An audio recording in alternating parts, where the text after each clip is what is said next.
I'll begin the class officially with a different sort of demonstration. I want to just show you one of the change blindness studies that has been done in the real world.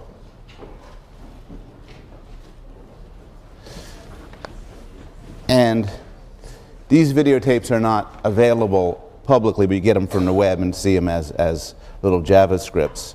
So this is one of the first studies done by Dan Simons when he was at Cornell.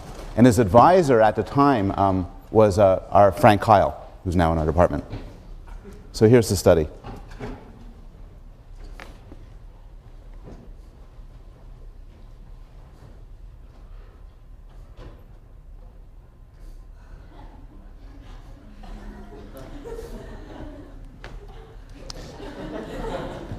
And you don't notice it. Change blindness is one of the more striking phenomena discovered by laboratory scientists and by psychologists. But it's important to realize, to get away from the sort of surprise of the gorilla and the fact that it's hard to see the object that's flickering, and appreciate the big moral of this, because the big moral of this is actually, I think, striking and quite important. You think right now that you're perceiving the world. I look down on you and I think I have a whole sense of where everybody is. I can't see everybody perfectly in back, you're kind of far away and blurry, but there's a sense in which I have a world around me. Similarly, if I'm to close my eyes for a second, everything just remains, and I can sort of remember some of the things that are there. That's really good sound localization by me. So you're looking up, and you think you have a sense of the world, both in perception and memory. The change blindness experiment suggests that this isn't true. The change blindness experiment suggests that if you look at me for a second, and during that second, all of your classmates change positions, including those next to you, you are extremely unlikely to notice. The change blindness experiment suggests that if you turn your eyes away from me towards there for a second and turn back, and I'm dressed entirely differently, you wouldn't notice. The exceptions would be if you told yourself consciously, remember what this guy's wearing. He's wearing this, that, and another. But if you don't do it consciously, you'll lose it.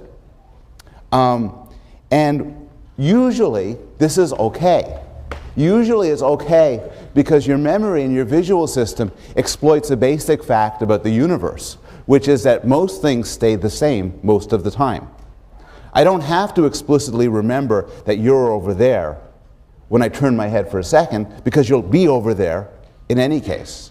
You don't need to hold precise representations of the world. And so you only notice it in certain clever circumstances. One sort of clever circumstance is when psychologists change reality, as in the change blindness studies.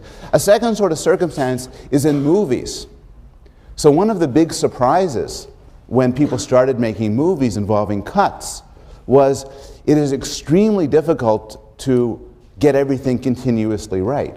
And you need to work very hard to notice. So there's all these continuity errors that creep up into movies, and you have to be a film buff or writing it down to even notice this.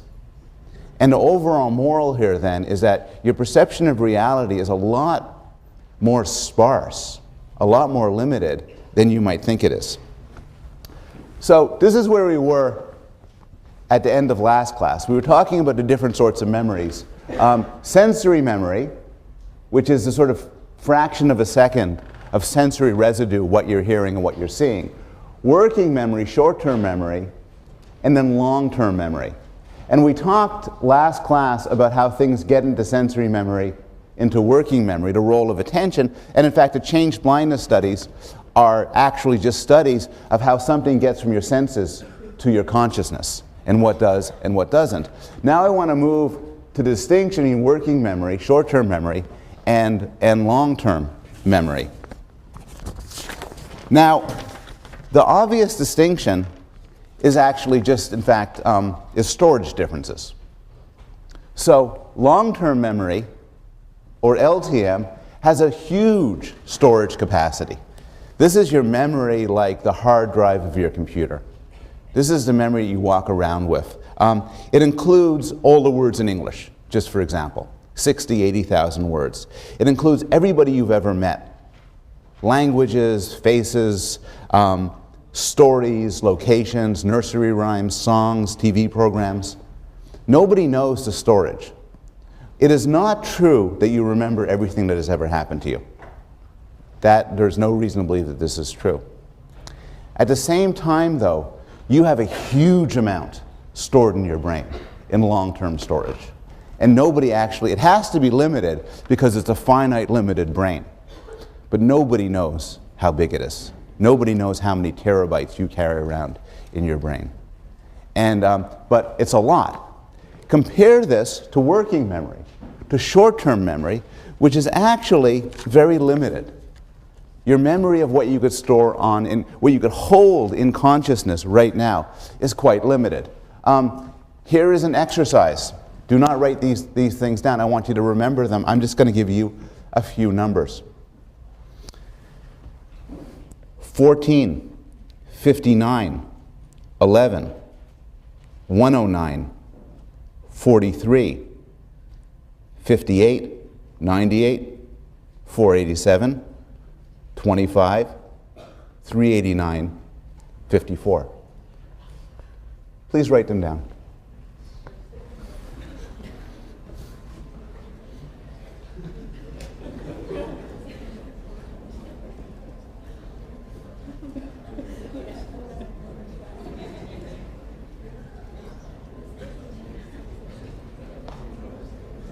View this as an IQ test, if that would relax you.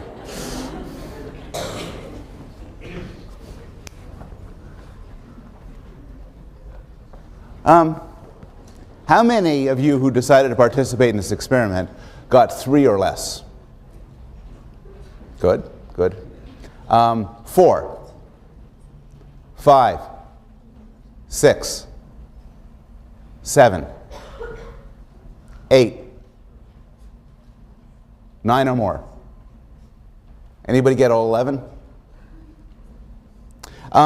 This is a particularly difficult memory task. The numbers are meaningless, and I forgot to tell you to get your pen and pencil ready, so some of you just glared at me. But under normal circumstances, the cognitive psychologist George Miller said that suggested that the standard memory storage of short-term memory is 7 plus or minus 2. And what that means is anywhere from 5 to 9, roughly. Some of you, I bet, can beat that. Some of you, on a not-so-good day, maybe won't make it that much. Now, 7 plus or minus 2 is so that's what you hold in consciousness. You know, I'm telling you, 1421. Walk around. Okay, 1421. You hold that in consciousness, no problem. But I throw 11 numbers at you, you can't. Some dribble out. You can't hold that in your conscious window in your short-term memory. Now this raises the question, 7 plus or minus 2 what? And the answer seems to be what George Miller calls chunks. And a chunk is a basic memory unit, something you think of as a single individual entity. So suppose you see the string of letters, L-A-M-A-I-S-O-N. If you can't form these into words, and you have to remember them, these are 8 chunks. You have to just pick them up separately. On the other hand, if you break them up into 4 words, you could just remember it as 4 chunks. And if you break it up into 2 words in French, la maison, the house, it could just be 1 or 2. How much you know affects how much you memorize, how much you could store in memory, because it affects what counts as a basic unit of memory. And there's all sorts of examples of this. If I tell you 11011001010, those of you who don't know binary numbers might have to remember that as 1100, whatever I said. Those of you who are computer scientists or mathematicians or for whatever reason, no binary numbers, could convert into a single binary number. Anybody know what the number is? No, I cannot say it again. Some number, 24. Not 24, some number 24, and then you remember 24. It's easier. Suppose you see a chessboard, and a chessboard is set up, and you don't know how to play chess. It is murderously hard to remember that. They've done the experiments. They've taken people in the lab who don't know how to play chess.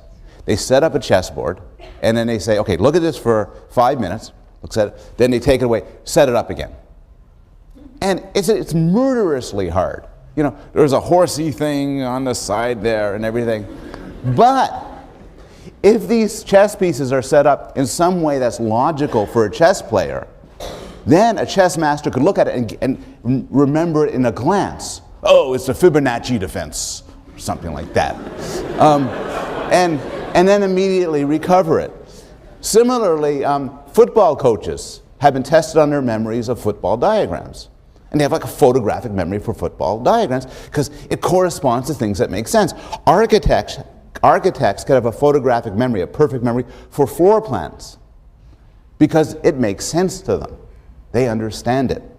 And so the way you store things in memory, and this is a theme we're going to return to when we get to long-term memory, depends in a large extent on how much you understand it. And this shows up in expertise effects. Now, this is what's happening so far in short-term memory, how much you hold in there. The question is, how do you get it into long-term memory? So you have long-term memory, your major storage system. How does information get from your consciousness to long-term storage? Well, there's one way which sort of works sometimes, but not very well. And it's called maintenance rehearsal. Suppose I said, you have to remember this number, this string of numbers. And if you remember it in 20 minutes, you will get $1,000. And the string is my phone number when I was a kid. I'll include the area code 514-688-9057. Now, if you tell that to a 4-year-old, what 4-year-old say? I'll remember it. And then you ask them, what did I just say? Well, I don't know. If you tell it to an because you know something. If a lot depended on it, you would know to do something. What you would do is you'd say to yourself, 514-688-9057, 514-688-9057, 514-688. You'd rehearse in your head over and over again. The problem is you could hold it as long as you can do that. It's like these movies. You see this all the time, like in an episode of 24. You know, Jack, call CTU and tell them Agent 11 is trapped in there. And I can't even remember this. But the way to remember it is you just got to repeat it over and over again in your head. But this will not typically get things into long-term memory. To get things into long-term memory, rehearsal is usually not enough. You need to do other things. Typically, what you need is structure and organization. And one way to demonstrate this was in a classic depth of processing experiment, which nicely illustrates the fact that the more you structure something, the deeper you think about it, the better it gets entrenched in long-term memory. So in this study, what they did was they told people that there's going to be words flashed on the screen. And all of the subjects saw the same strings of words. There were 48 words. They were not told to memorize the words. 1/3 of the subjects was told, look, some of these words are going to come out in capital letters, some of them not capital letters. Press a button for capitals, non-capitals. Sure. The other group was told, some of these words will rhyme with train, others won't. Press a button if it rhymes in train. The third group was told, does it fit into the sentence, the girl placed the blank on the table? Press a button if it does, press a button if it doesn't. Then they were asked, as a surprise, what words did you see? And the findings looked like this. When they were asked to focus on just what the word looked like, memory was very poor. The sound, better. The meaning, better. If you want to remember something, the best way to remember it is to give it meaning, to give it sense. This is illustrated through a very ancient technique, which is that the way to remember things that are otherwise arbitrary is to give them some organization through memory tricks, through vivid imagery, or songs or poetry. And there's a lot of examples of this. Do you know how to remember that the hippocampus, there's part of the brain called the hippocampus. This is the worst memory trick ever, but it will stick with you for 20 years. The hippocampus is involved in spatial memory. It's involved in finding your way around. Think to yourself, the way I find my way around campus is through the hippocampus. Now that's stupid, but you'll never forget now that the hippocampus is in charge of spatial memory. It can be all you retain from this course. Memory books on how to remember people's names usually try to exploit this sort of thing, where you try to get poetry or dramatic images. So the memory books always typically involve somebody, like you meet somebody with very spiky hair, and they say, "My name is Mr. Fish." And then you remember, you think of a big fish impaled on their hair. And then whenever you see them, you remember their name. It only really works for names like fish. But the idea is, you try to generate vivid imagery. When stuck with a situation where you have to remember 10 letters, turn it into a song, or a dirty poem, where each of the letters is the first words of it. When having to remember something that seems totally arbitrary, try to figure out a grand and obscene image that will come to mind easily. And these are one way to get things into memory. At a deep level, though, the way to get things into memory, and this applies to this course no less than anything else, is by understanding it. I'm going to read you something, and I want you to try your best to remember what I tell you. These are not going to be strings of numbers. This is going to be a series of sentences. A newspaper is better than a magazine. A seashore is a better place than the street. At first it is better to run than to walk. You may have to try several times. It takes some skill, but it's easy to learn. Even young children can enjoy it. Once successful, complications are minimal. Birds seldom get too close. Rain, however, soaks in very fast. Too many people doing the same things can also cause problems. One needs lots of room. If there are no complications, it can be very peaceful. Finally, a rock will serve as an anchor. If things break loose from it, however, you will not have a second chance. And here's what I said. This is murderously hard to remember. Now try it. Knowing what this is about, being able to put a context to it, helps the memory and helps it come to mind.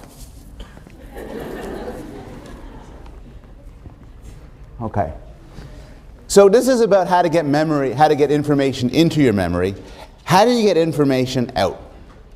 So, it's exam period. You got the stuff presumably into your head. You have to get it out. You have to retrieve it.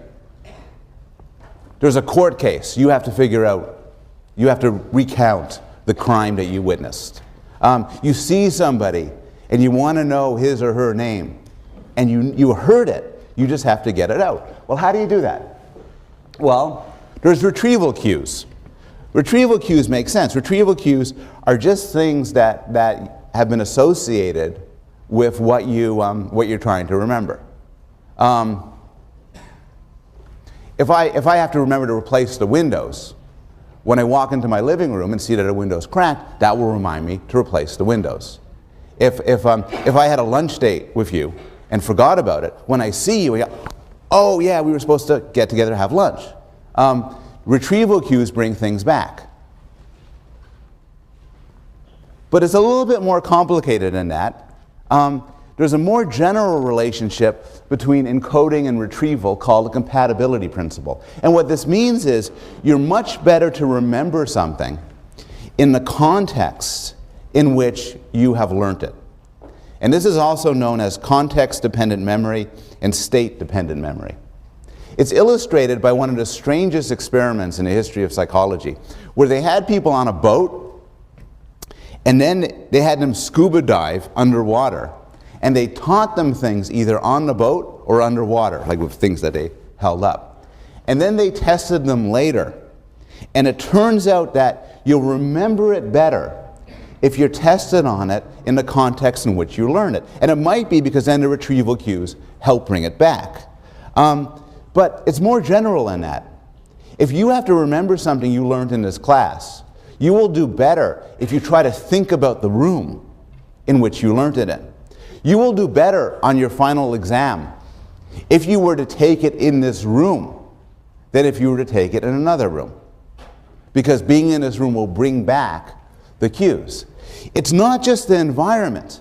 People who learn things when they're stoned remember them better, keeping stoned at a sort of a low level that doesn't disrupt other mental activities, remember them better when they're sort of stoned again than if they're non-stoned. Similarly, so if you study while you drink, you should tipple a little bit before coming into the final exam.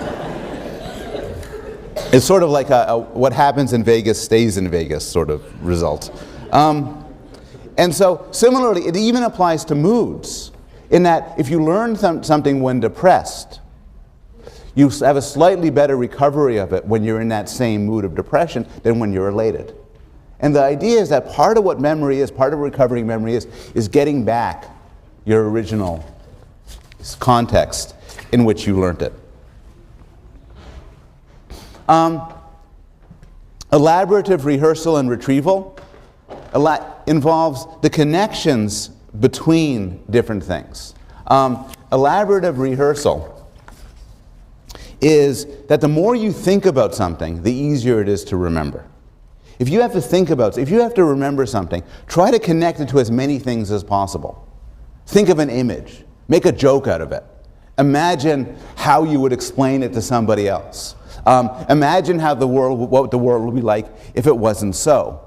And the idea is that this sort of thinking about it makes connections in your memory from that thing you have to learn to other memories, and so makes it easier to recover. Elaborative retrieval refers to a finding that when you want to get something back out of memory, people tend to give up too soon. It turns out that there's a lot of stuff that's in your memory, but it needs work to extract. It needs various sort of searching strategies. One study asked people who are considerably older than you to remember their high school classmates. And in the first pass, people were terrible. Maybe they had a couple of friends they kept in touch with, otherwise pretty bad. And this is a good experiment because you could use high school yearbooks to judge whether or not they get it right. But then what you do is you tell the person, look, keep trying. Who was your teacher? What sort of clubs did you belong to? What sort of sports did you participate in? How did you get to school? How did you get from school? What did you do during lunch? What did you do during break? And you keep have any friends whose last name began with B, with C, with D? And you keep pushing and pushing and pushing. And over the span of time, things come back. Again, it's not true that you never forget. There is honest to God forgetting. But sometimes you think you forget, and it's because you haven't looked long enough. There's a real physical notion of searching for the right answer. We've talked about retrieval. Every class I've given, somebody asks, either in class or by email, what about déjà vu? And déjà vu is a feeling that an event has happened before. So you're looking at me and I'm lecturing and you said, I've heard this before. I know this before. You see somebody and say, I've been in this situation before. This is not evidence for psychic powers, which many people say it is. But nobody really knows why this exists. We know, and this is a clue, it's worse with frontal lobe damage. If you get damage to this part of the brain, you get a lot more déjà vu experiences. I asked some experts in memory, including Marcia Johnson, who's chair of our department, what the best explanation for déjà vu is. And the answer she gave, said one big theory, goes like this. Deja vu is a feeling that has happened before. The answer is, it has happened before. It's happened half a second ago. And so what happens is sometimes there's a glitch, a disturbance in the force. I don't know. There's a glitch. And you're talking, and then something happens to you, and you put it in your memory, but it's as if you don't put the stamp on it of what time and what date. So you're talking to me, and then you store it in memory, but you don't store it in memory as happening right now. Then half a second goes by, and you're talking to me and says, this is strangely familiar. And that's one theory of what goes on in deja vu. Okay, so far this is sort of good news, remembering, but then there's bad news, forgetting. How many people can remember, without looking down at your notes, at least two of the numbers I gave you earlier? How many people can remember at least four? Oh, impressive. If I asked you in an hour, the number would go down. These are sort of statistics in a similar experiment, and this graph illustrates that people forget. Over time, you'll forget. Why do you forget? Why is there forgetting at all? Well, there's different explanations for this. One explanation is your brain's a physical thing. It's a physical piece of meat. And it kind of goes bad. Physical things decay. And so the memory traces that are laid onto your brain will just decay over time. A second answer is interference. So remember those numbers? Here's a few more. 114, 81, 66, 42. Well, the more information that comes in that's similar to stuff you're trying to remember, it blocks your recovery of original information. So your ability to remember something can be impaired by learning more things which are related to it because they get confused in memory. Finally, and maybe this is most interesting, there are changes in retrieval cues. So the more time goes by, the more the world changes. And if your memory is to some extent dependent on cues bringing it back to life, then the change in retrieval cues can make it more difficult to recall certain things.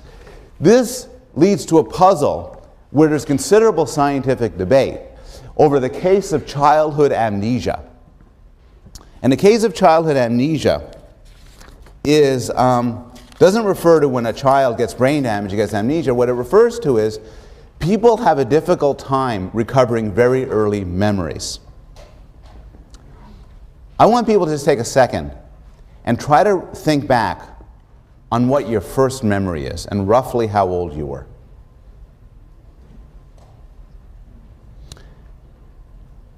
How many people don't think you have a first memory until you're about 5 years old or older? Okay.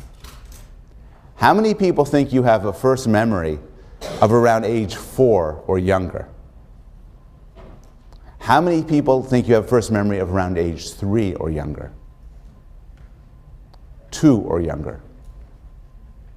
How many of you think you have a first memory when you were about 1 year old or younger?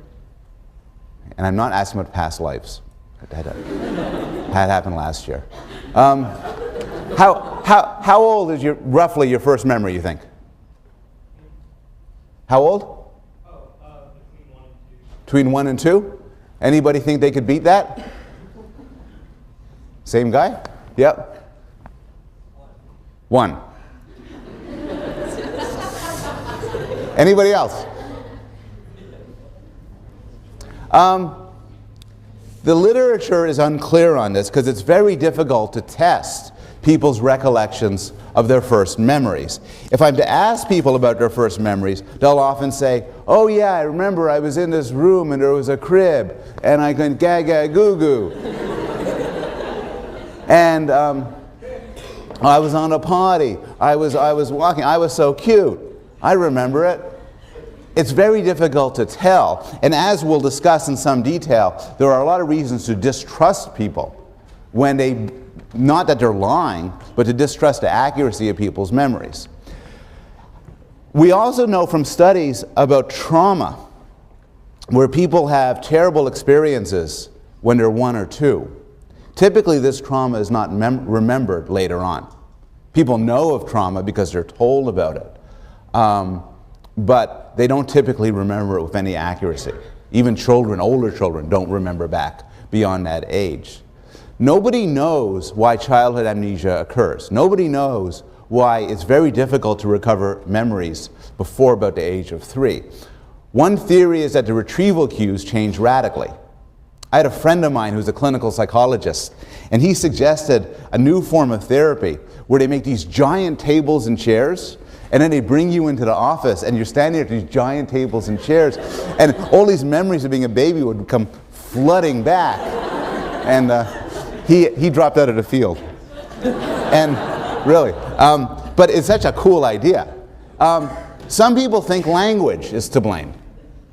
So, a child, a baby, starts out with no spoken or sign language. Language comes to be learned at around 1, 2, and 3. And it might be that the learning of a language reformats your memory. And once the memory is reformatted, it can't go back to the previous state prior to language. In the end, it could be neural maturation. It could be that there's memory parts of the brains grow around age 2 or 3 that just weren't there prior to that. And nobody really knows. It's a fascinating research area why about memory changes early on. Another case of memory failure is brain damage. And brain damage comes in a couple of flavors. There is retrograde amnesia. Retro for past. Retrograde amnesia is when you lose some memory of the past. This could be in a case where you get some sort of head trauma and you lose memory of your entire episodic memory. But typically, if you have any sort of serious accident that involves you losing consciousness, you'll have a blackout of some period prior to that, say, blow to the head. And the reason for this is, as you're having these experiences now, they need to kind of get consolidated into your brain. Your brain needs to rewire and catch up to the experiences you're having. A sudden blow to the head will knock you unconscious, and then the memories that have happened immediately prior will not get consolidated, and they'll be lost forever. Another sort of memory is anterior grade amnesia. And this was the case of, this happens in Korsakoff syndrome.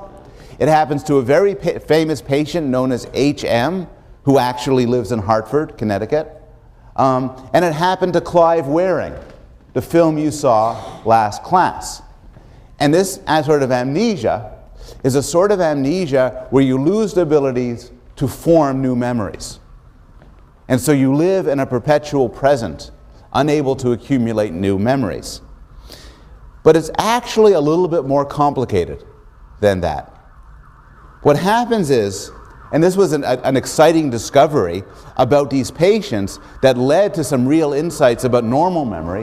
What happens is, and this is the brain damage in these cases, the temporal lobe and the hippocampus, very useful for spatial memory, you'll know. One discovery made about people who couldn't form new memories is that they could form new memories, but of certain types. So for example, this is a task here involving filling in a star while looking into a mirror. And if I asked you to do it, you'd find it pretty difficult. It's just kind of difficult to do. You'd be clumsy at it.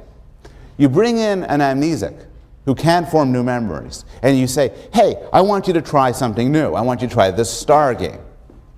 Say, okay, I've never seen it before, but I'll do it. Tries it, does very badly. You bring him in over and over again. Each time he does it, he starts off by saying, I've never seen this before. I'm sure I'll give it a try. But he gets better and better at it. And this is known as implicit memory.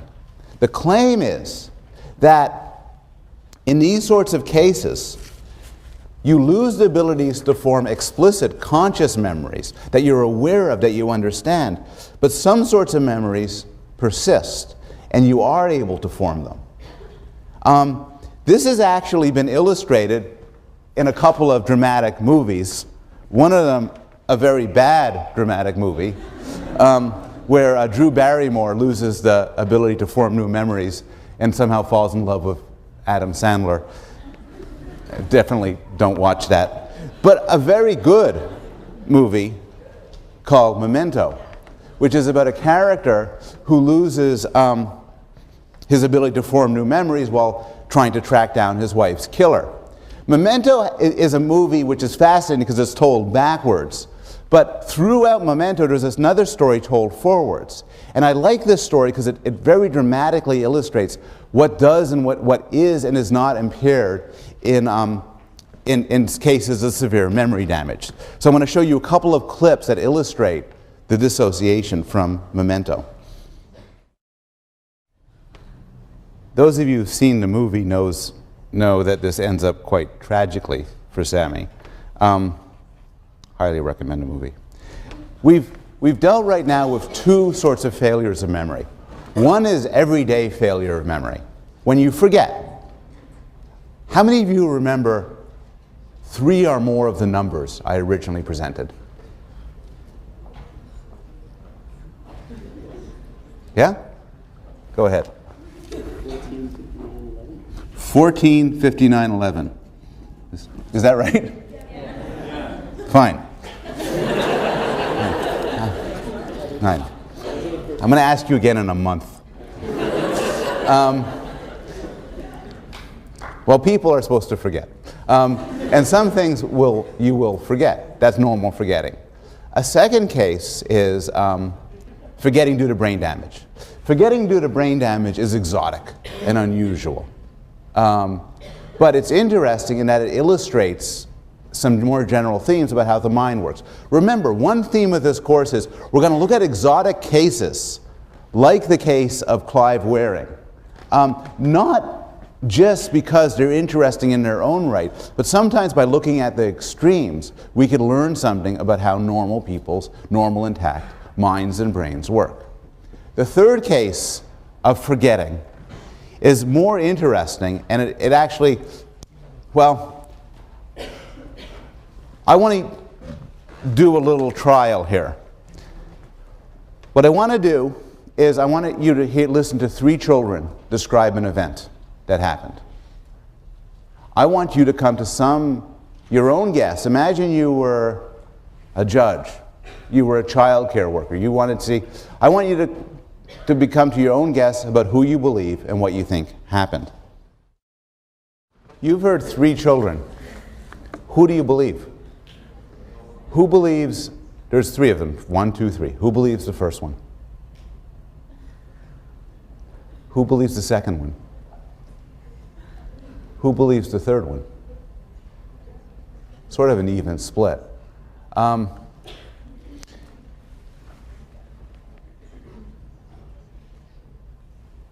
2,300 experts were shown these films and asked about the different actions, whether or not the person ripped the book, messed up the bear, tossed the book in the air. And as you could see, the majority thought that they did. This is work done by Steve Ceci, who was gracious enough to lend me the film to use for teaching purposes. It turns out the second girl was right. Absolutely nothing happened. The teacher said, there's somebody named Sam Stone, he's going to come in. Guy walks in, says, hi, walks around and leaves. The first and third children had their memories implanted. Not through any sort of science fiction means. They had their memories implanted, they had their memories implanted like this. Some of the children were just asked questions. The interviewer, by the way, was herself unaware of what happened. So the interviewer was a perfectly naive interviewer. And it turns out if you just interview children and you ask them questions about whether the book was ripped, did you see him, did he really do it, they don't say anything. They didn't see anything and they won't say anything. Other children were told about Sam Stone. They were told a stereotype about Sam Stone, that he's very clumsy and he tends to rip things and he trips and he breaks things and he spills things. And in fact, a third child mentioned that in passing, said he always does that. Just knowing this about Sam Stone tends to raise the proportion of kids who say, for instance, that he ripped the book. Other children were given suggestions. They were given suggestive questioning. They were a series of leading questions. Like, oh, Sam Stone came in. Did he rip a book while he was there? And still more children got both. And in fact, the children you saw were from this group. They heard Sam Stone being described as a clumsy fellow, and they were given a series of suggestive questionings. In this condition, they were given several suggestive questionings over the period of several months. These children, like the first child and the third child, are not lying. They honestly believe that Sam Stone came in and did these things. Also, they believe it, and they're so convincing in their belief that experts, including police officers and child caseworkers and judges and lawyers, find these children to be extremely believable. And I think they probably find them to be extremely believable because the children are not lying. They really believe they saw what they saw.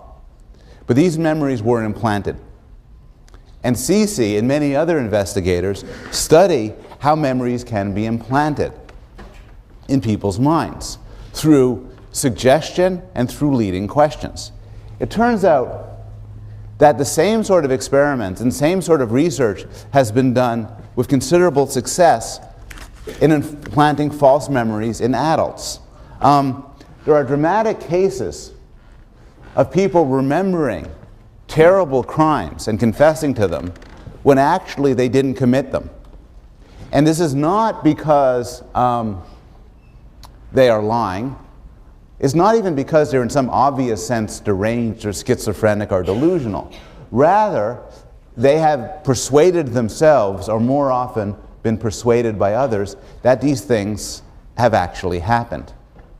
Psychologists have studied in the laboratory how one could do this, how one can implant memories in other people. And some things are sort of standard.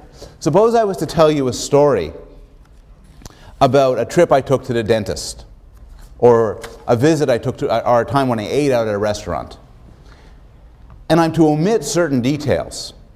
Like I omit the fact that I paid the bill in a restaurant. Say, oh, I finished the meal and then I went home. Still, you'll tend to fill in the blanks. You'll tend to fill in the blanks with things you know. So you might remember this later saying, oh yeah, he told me he finished eating, paid the bill, and left. Because paying the bill is what you do in a restaurant. This is benign enough, you fill in the blanks. You also can integrate suppositions made by others. And the clearest case of this is eyewitness testimony. And the best research on this has been done by Elizabeth Loftus, who has done a series of studies, some discussed in a textbook, showing how people's memories can be swayed by leading questions. And it can be extremely subtle. In one experiment, the person was just asked, in the course of a series of questions, shown a scene where there's a car accident, and asked either, did you see a broken headlight? Or did you see the broken headlight? The presupposes there was a broken headlight. And in fact, the people asked, did you see the broken headlight, later on are more likely to remember one. It creates an image and they fill it in. In another study, she would show film segments and then ask, did you see the children getting on a school bus? Now there was no school bus. But people who hear that question later on when asked, did you see a school bus in the film, are more likely to say yes. In another study, she would show people film segments and ask them either, how fast were the cars going when they hit each other? Or, how fast were the cars going when they smashed into each other? A week later, she'd bring people back into the laboratory and ask, did you see any broken glass? Those who hear smash tend to see the broken glass more than those who hear hit. Because the question has changed their memory, making it more of a dramatic event. Hypnosis is the clearest case where there's a sort of reconstructive effort led as a result of leading and probing questions. Some of you are readily hypnotizable, and you can be hypnotized. And what we would learn about a past event from hypnotizing you will not necessarily be inaccurate. What hypnotizing does is it makes people very willing to cooperate. Unfortunately, it isn't as if there's a memory storage there where you could just go through and look, as in the movies where you just say, what's the license plate? The person's hypnotized, and then the flashback comes in, and then they zoom in on the license plate. Memory doesn't work that way. What happens is, what somebody will do in a hypnotizable state is, they'll be very eager to please the hypnotist, and so they'll make stuff up. And people under hypnosis just make stuff up, and they do very enthusiastically and very believably make stuff up. This is particularly the case with hypnotic regression, when we ask you to go back to your 6th birthday party, for instance. And what's great as a developmental psychologist is, if I ask you to go back to your 4th birthday party, and you're hypnotizable, you'll be just like a 4-year-old. Except you won't be like a real 4-year-old. What you'll be like is an adult's notion of what a 4-year-old is supposed to be. In fact, this has happened in an extreme case with hypnotic regression, where people claim to speak languages like from ancient Egypt. And linguists love these studies because of course you don't really sound like you're speaking a language from ancient Egypt. What you sound is like a North American who believes he's speaking a language from ancient Egypt. So, and so what it makes you is, hypnotism brings out the actor in you. It makes you want to give a persuasive account of what happened. And so hypnotism is just an extreme form of what normally happens in eyewitness testimony. Repressed memories. We could devote a class, we could devote a semester to the very heated debate in the United States, mostly, about repressed memories. There are many adults who have claimed to have experienced traumatic sexual abuse. In some cases, this is unexceptional from a memory point of view. People know this happened to them, they've always known it happens to them, and then they tell people about it. But there's a subset of cases where people have had no memory up to a point of what happened to them. Then they go to a psychologist or psychiatrist. They undergo questioning, often using hypnotic techniques, and then they recover a memory of past traumatic sexual abuse. And what makes this so debatable, and there is a debate about this, I don't want to try to preclude it one way or another. What makes this debatable is some psychologists believe that in at least some cases these memories are real, and they have been repressed through a Freudian mechanism that they're too terrible to bring to consciousness, and the therapy brings them out into real life. But most psychologists believe that these memories cannot be trusted, that these memories are created through the actions of the therapist. And so there's actually considerable psychological and legal battles over the veracity of the therapist, where women who have claimed to have be sexually abused, for instance, have pressed criminal charges against their fathers on the basis of false memories. Similarly, people who have been accused of sexual abuse have pressed criminal charges against psychiatrists, claiming that these psychiatrists have implanted the memories into their sons and daughters. It is controversial whether memories are ever repressed. What isn't controversial is that for at least some cases, you can implant false memories in people. Not because you're a sinister or evil person, but because you really believe something happened and you talk to them about it, and then you cause these memories to come into being. A final case is flashbulb memories. I asked this early in the semester, I'll ask it again. How many of you remember where you were on September 11, 2001? Is there anybody who doesn't remember where they were on September 11, 2001? It would be interesting. It's a socially relevant event. But here's the problem with these flashbulb memories. Flashbulb memories are the idea that these memories being so vivid, and they are vivid for many of us, exactly where we stood, what happened. Well, they can't really be trusted. And here's why not.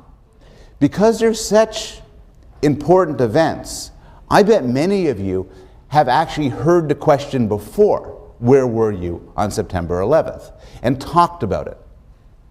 What happens in these conversations is stories change. I have my event. I knew where I was on September 11th. My wife knew where she was, but I spent as much time listening to her talk about it as I spent time me talking about it. And now maybe my memory is actually of her experience and not mine.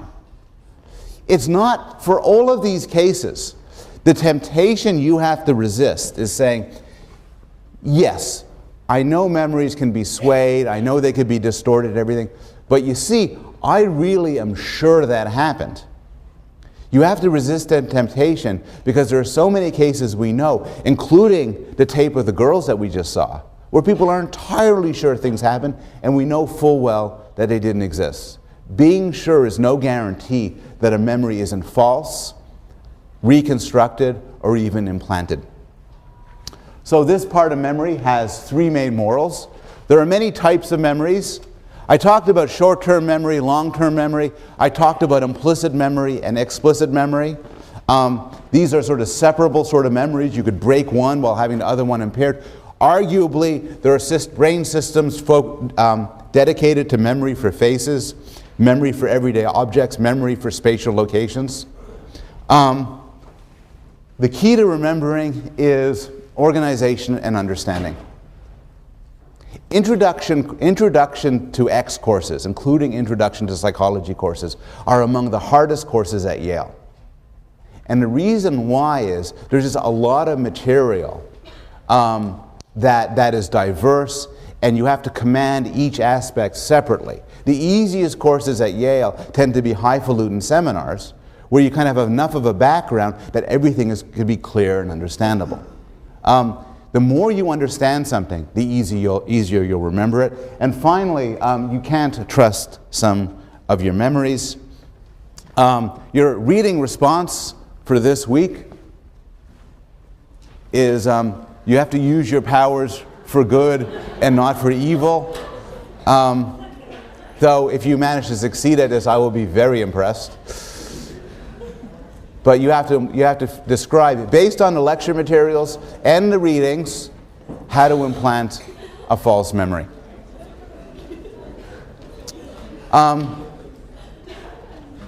We have a few minutes. Any questions on memory? Yes? I have a question about, for example, if you play a musical instrument. Hey, please. If you play a musical instrument like the piano, you don't remember every time you're playing the keys that I have put on. Yeah. Is that like long-term sensory memory? The example is, what sort of memory is it when you know how to play the piano? And it's a very good question. It is long-term memory, because you might know how to do a concerto or a song, and you have it stored in your head, you carry it around with you. You'll remember it a year from now, 2 years from now. It is long-term memory, but it is also an excellent example of implicit memory, because you know how to do it, but you could do it unconsciously without attending to it. It's not sensory, but it's as if, put it crudely, that your fingers know, and not your mind. We have time for one more question. Yes? The question is about photographic memory. There are a lot of claims about photographic memory. My understanding is they do not tend to be substantiated. Sometimes photographic memory, and this came up when we talked about autism a few classes ago, is linked with savant-like skills. People have severe impairments in some ways, may have photographic memories in others. I am not convinced that photographic memory, in a sense that you see something, you take a picture of it, you hold it in memory, really exists. I think there may be one or two case studies that suggest it might be real, but I think it's controversial. Okay, we have a guest lecturer on Wednesday. Dean Peter Salovey will talk to us about love.